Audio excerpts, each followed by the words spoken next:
ইদানিং একটা প্রবণতা বেরিয়েছে, নতুন বিয়ে করলেই আইএস বা আইপিএস, বিয়ে করে সেই বলছে আমার অমুক জায়গায় আমার কমিটমেন্ট আছে, আমার ওয়াইফ আছে, আমি চলে যাব।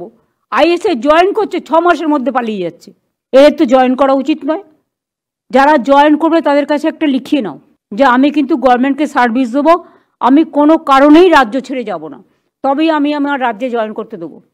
আর তা নাহলে যারা এক পা ওখানে ফেলে কাজ করতে আসছে এবং 6 মাস বাদে চলে যাচ্ছে, আমার অফিসারের কোটাটা চলে যাচ্ছে, ফলে সেই অফিসারটা আমি পাচ্ছি না, ফলে আমার জেলাগুলো যে ভাগ করব, কাকে দায়িত্ব দেবো? আমার অফিসারদের অভাব হয়ে গেছে। আগের গভর্নমেন্ট অফিসার বাড়ায়নি, আমরা তাও অনেক বাড়িয়েছি।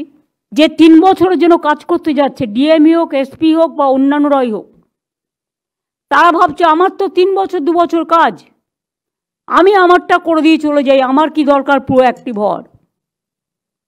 তো এখন থেকে আজকে সিদ্ধান্ত নেওয়া হচ্ছে, তার সময় যদি কোনো ইললিগাল কাজ করা হয়ে থাকে সেটাকে স্ট্রংলি হ্যান্ডেল করে সে যেখানেই থাকুক তাকে ধরা হবে। আর বারবার বলা হচ্ছে যে কোনো কেউ ট্রান্সফার হলে কোন কোন কাজ চলছে, কোনটা তিনি করেছেন, সেগুলোর একটা পরিষ্কার একটা চিত্র যে জয়েন করবে তার হাতে দিয়ে দেওয়ার জন্য, কিন্তু সেটা করছেন না, পুকুরের ওপরে বাড়ি করে দিচ্ছে।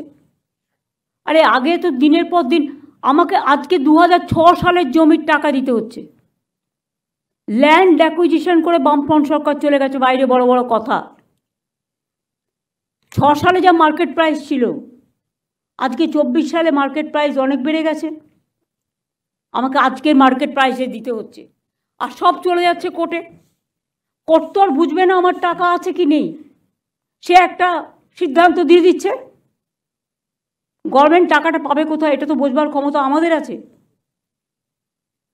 আমি 2006 সালের টাকা কেন দেব? আমার গভর্নমেন্টের আমলে যদি কিছু জমি অ্যাকুইজিশন হয় সে টাকা আমি দেব।